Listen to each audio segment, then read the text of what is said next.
2 தினங்களுக்கு முன்பு தீபாவளி அன்று தமிழ்நாட்டிலே வெளிவந்த டியூடி திரைப்படம் இளைஞர்களுக்கும்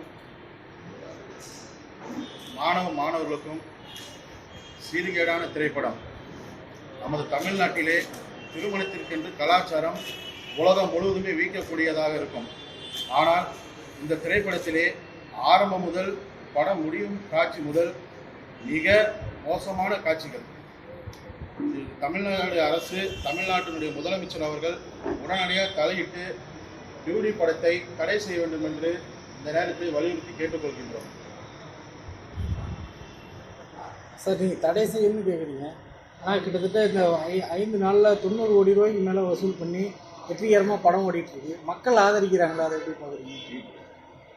தமிழ்நாட்டிலே பெரிய நடிகர்கள் நடிக்கக்கூடிய எந்த படமும் திரைக்கு வரவில்லை. தமிழக மக்களுக்கு பொழுதுபோக்கு எதுவுமே இல்லாத காரணத்தினால் இன்றைய தினம் அந்த படத்திற்கு செல்லக்கூடிய சூழ்நிலை உள்ளதால் அந்த படத்திற்கு சென்றுள்ளனர்.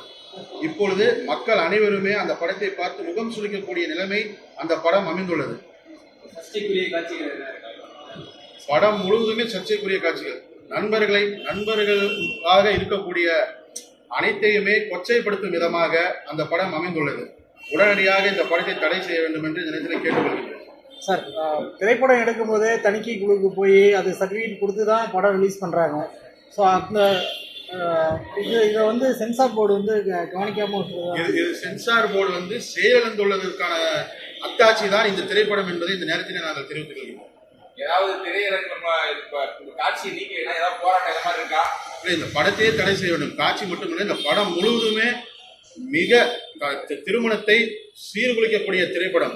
தமிழ்நாட்டினுடைய கலாச்சாரம் மிக மோசமாக இந்த படம் எடுத்துக்காட்டாக உள்ளது. இது போன்ற தமிழ்நாட்டிலே இது மாதிரி எந்த ஒரு படமும் வரவில்லை என்பதை இந்த நேரத்திலே தெரிவித்துக் கொள்கிறோம்.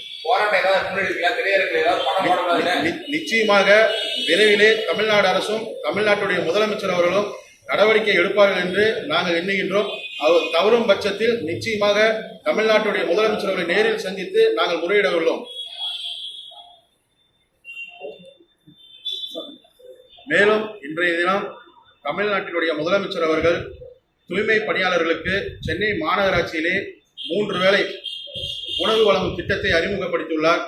இதை தேசிய தெலுங்கர் சிறுபான்மையினர் கூட்டமைப்பு நாங்கள் வரவேற்கின்றோம், வாழ்த்துக்களையும் தெரிவித்துக் கொள்கின்றோம். மேலும் தமிழ்நாட்டுடைய முதலமைச்சர் அவர்கள் தமிழகத்தில் உள்ள அனைத்து மாநகராட்சிகளிலும் தன்னுடைய உயிரை பணியம் வைத்து வேலை செய்கின்ற தூய்மை பணியாளர்களுக்கு தமிழகம் முழுவதுமே இந்த திட்டத்தை அறிமுகப்படுத்தினால் மிக நன்றாக இருக்கும் என்று தேசிய தெலுங்கர் சிறுபான்மை கூட்டமைப்பு சார்பில் வலியுறுத்தி கேட்டுக்கொள்கிறேன். செய்திகளை உடனுக்குடன் தெரிந்து கொள்ள கீழ்கண்ட கேபிள் மற்றும் டிடிஹெச் நெட்வொர்க்குகளில் எம்நாடு செய்தி தொலைக்காட்சியை காணுங்கள். பாதகம் செய்பவரை கண்டால் நாம் பயம் கொள்ளலாகாது பாப்பா. மோதி மிதித்து விடு பாப்பா, அவர் முகத்தில் உமிழ்ந்து விடு பாப்பா. அண்மை செய்திகளை உடனுக்குடன் தெரிந்து கொள்ள இணைந்திருங்கள் எம்நாடு தொலைக்காட்சியுடன்.